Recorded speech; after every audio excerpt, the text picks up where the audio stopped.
Meus irmãos e minhas irmãs, reunidos em nossa Catedral Metropolitana, a todos vocês, minha saudação de paz, alegria de podermos ter já um número um pouco maior de membros da comunidade aqui na Assembleia.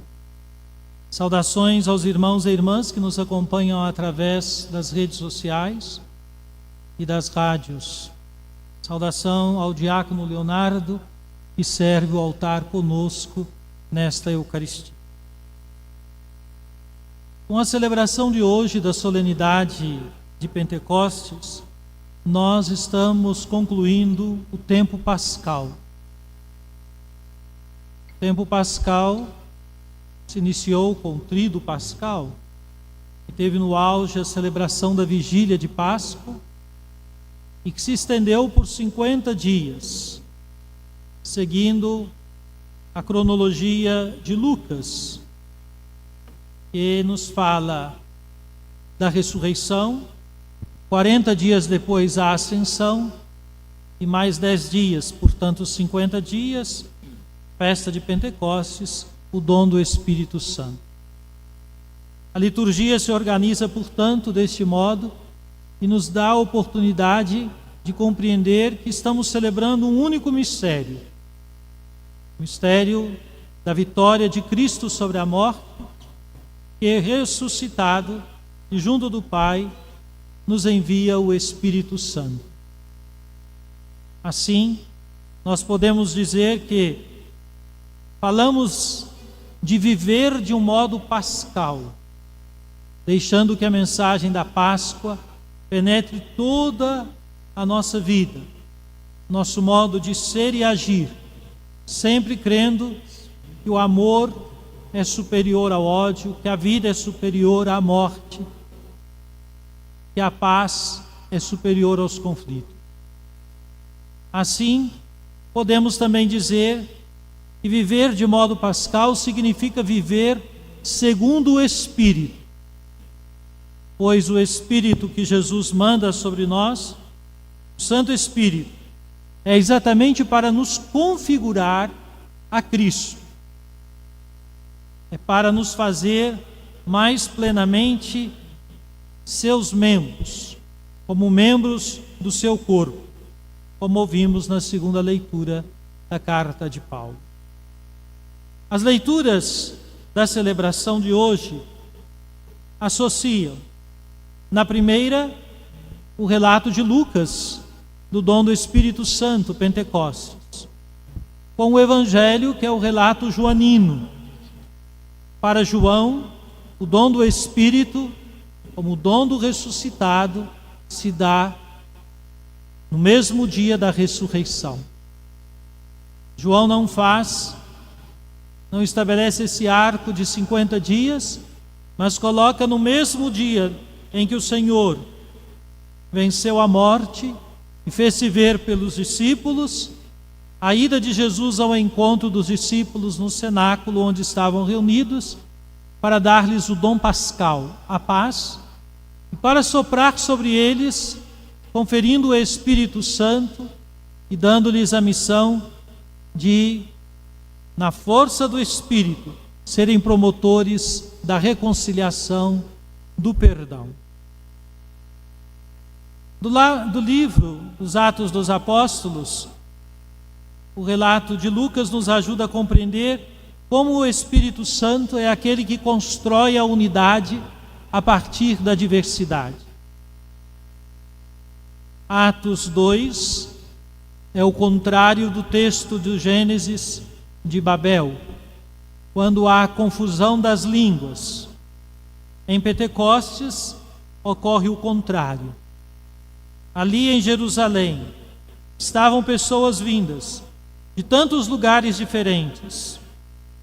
No texto aparecem 12 indicações de lugares e de línguas diferentes, mas os apóstolos que receberam o Espírito Santo, que veio sobre eles como línguas de fogo, eles, cheios do Espírito, falam nessas outras línguas, embora galileus, os que ali estão compreendem os galileus, vindos de lugares tão diferentes. A comunicação, podemos dizer, de uma língua compreensível, a língua do Evangelho, a língua do amor, a língua do Espírito Santo. O Espírito que cria, portanto, a compreensão e a unidade a partir desta bela diversidade das línguas. Para ilustrar isto, eu partilho com vocês uma experiência que vivi há poucos anos atrás, quando estive por 10 dias na Diocese de São Gabriel da Cachoeira, no Amazonas. Ali, a população, num território maior que o estado de São Paulo, organizado em 3 municípios, uma população de 95 mil indígenas, dispersos pela floresta. E na sede do município principal, que é São Gabriel, um pouco também muitos moradores indígenas. O que nos chamou a atenção lá, exatamente a diversidade das línguas. Embora boa parte dos indígenas falem o português, e alguns com uma precisão e uma qualidade que nos impressiona, fruto de um trabalho muito forte de presença dos salesianos, são 23 línguas, 23 etnias. A própria catedral, na Capela do Santíssimo Sacramento, tem no fundo o nome das 23 etnias daquela igreja diocesana. Ora, o que temos ali é exatamente um exemplar do que nos fala os Atos dos Apóstolos hoje. Etnias diferentes, línguas diferentes, mas é possível se comunicar, sobretudo quando a comunicação é a comunicação respeitosa, que traz e apresenta sempre sinais de vida, uma comunicação do amor. Infelizmente, nós sabemos, as políticas públicas não têm favorecido o cuidado com os indígenas em nosso país, especialmente neste tempo de pandemia. E precisamente São Gabriel da Cachoeira é um dos locais onde o número de indígenas infectados é maior, com a dificuldade do acesso, pois não tem estradas, o único acesso é aéreo ou pelo Rio Negro, levando dias para chegar em Manaus. Então, quando pensamos essa bela expressão da criação, cantamos a sequência, é o hino ao Espírito Criador, o Veni Creator, que rezamos tantas vezes. É da obra da criação essa diversidade. E o próprio Criador, que nos fez tão diferentes, nos dá o Espírito para a harmonia entre nós e o cuidado de uns com os outros. A segunda leitura fala de uma outra diversidade, a diversidade dos ministérios, que se fundamenta na diversidade dos dons que o Espírito concede aos membros da comunidade eclesial. O apóstolo, escrevendo aos Coríntios, diz: há diversidade de dons, mas o mesmo é o Espírito. Há diversidade de ministérios, mas o mesmo é o Senhor. Há diferentes atividades, mas o mesmo Deus, e realiza todas as coisas em todos. Esta bela diversidade dos dons, dos carismas, dos ministérios, é em vista da comunhão eclesial, é em vista da unidade eclesial. Aqui nós poderíamos dizer de algo que afeta esta unidade dos ministérios na vida da igreja. Algo que às vezes percebemos, mas ainda custamos a encontrar os caminhos efetivos para que esta unidade na diversidade ministerial seja vivida.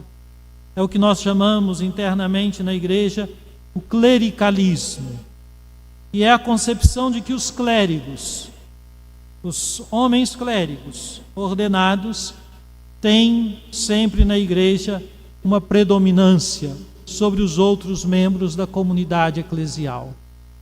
Na cabeça e no coração do apóstolo Paulo, não.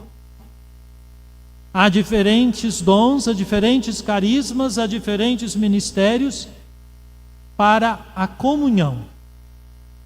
Agostinho aprofundou muito esta teologia paulina, falando de uma eclesiologia eucarística, na bela imagem que ele toma da Eucaristia, o pão consagrado, o corpo do Senhor.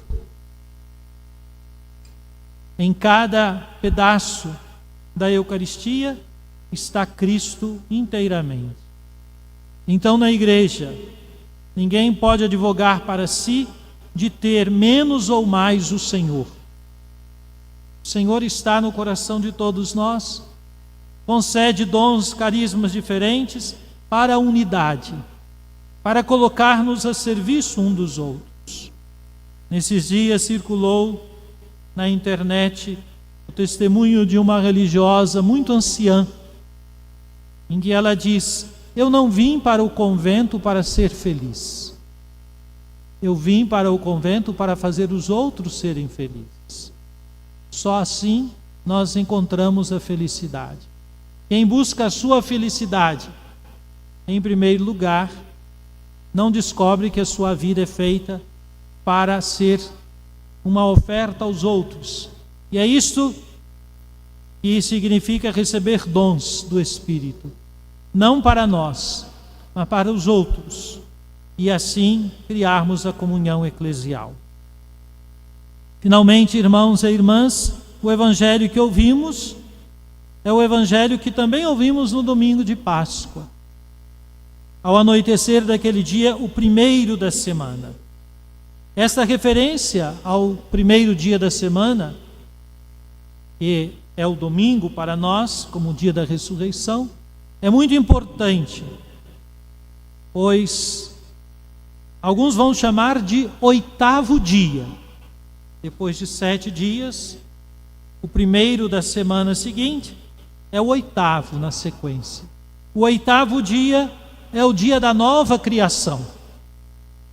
É o dia da ressurreição.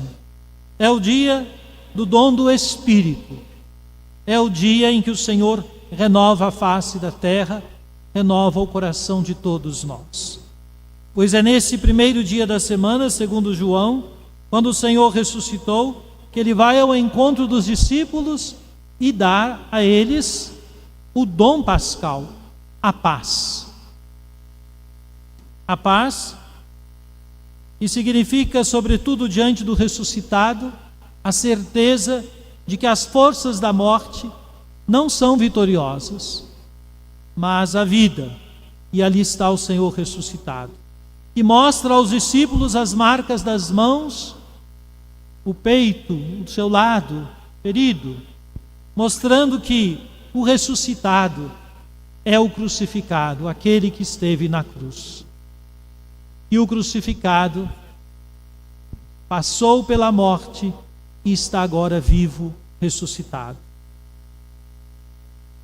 Em seguida, o Senhor envia os discípulos, faz dos discípulos apóstolos, pois a palavra apóstolo significa enviado. Jesus o que diz: como o Pai me enviou, também eu vos envio. E depois de ter dito isso, soprou sobre eles, dizendo: recebei o Espírito Santo. A quem perdoardes os pecados, eles lhes serão perdoados. A quem não os perdoardes, eles lhes serão retidos. O dom do Espírito Santo para o perdão dos pecados, o dom do Espírito Santo para a reconciliação, o dom do Espírito Santo para a unidade, para a comunhão entre as pessoas. Pois só pode haver unidade onde há comunhão, e a comunhão supõe sempre para nós a reconciliação. Meus irmãos e minhas irmãs, há uma forte incidência na vida pessoal de cada um de nós, portanto, da celebração do mistério de Pentecostes. Talvez, retomando a sequência que cantávamos, podemos perceber o que o Espírito Santo realiza em nós. Apenas uma estrofe: dobrai o que é duro, guiai no escuro, o frio aquecei. Que o Espírito realize isso em nós, dobrando toda a nossa rigidez, guiando-nos na escuridão, porque Ele é luz, aquecendo-nos no frio, porque Ele é calor, é amor que aquece. Há uma incidência na vida social muito importante a partir da festa de Pentecostes. Primeiro, o dom do ressuscitado é a paz, que está associado diretamente ao dom do Espírito Santo. Mas, meus irmãos, minhas irmãs, paz não se constrói armando o povo, armando as pessoas. As armas são exatamente uma contradição para a construção da paz. Precisamos estar muito atentos a esse tipo de discurso que não é cristão. Pelo contrário, fere a compreensão de paz ensinada por Jesus. Mas não se constrói a paz semeando a confusão, mas cuidando da vida. Não se semeia a paz, se constrói a paz quando se espalham as notícias falsas. E isto, que é um assunto dos últimos dias em nosso país, não é um assunto novo na vida nossa, na missão da igreja, pois que no ano passado, para a celebração do Dia Mundial das Comunicações Sociais, o Papa Francisco escreveu uma belíssima carta falando exatamente do risco enorme que significa utilizar os meios de comunicação para espalhar a mentira. Ora, o Espírito é o Espírito da verdade. Estamos diante de uma situação social muito delicada, com o número de mortos crescendo a cada dia, vítimas da Covid-19. Devemos louvar e agradecer a Deus por estar preservando a nossa região de números tão altos como acontece em outras regiões do país. Mas devemos cuidar. E certamente isto que estamos hoje vivendo, de participando no número menor, de usando máscaras, o álcool gel, o distanciamento, nós viveremos isso com certeza ainda por diversos meses. É preciso nos prepararmos e nos convencermos de que este é um modo eficaz, importante de cuidar da vida. Que o Espírito Santo nos anime para viver esse tempo com a coragem de quem, abraçando Jesus, o seu seguimento, sabe que Ele, que é o pão vivo, que é o pão do céu, nos alimenta, mas também nos diz que é preciso ter coragem de renunciarmos a nós mesmos, tomar a própria cruz para segui-lo. E o Espírito caminha conosco no seguimento do Senhor. Amém.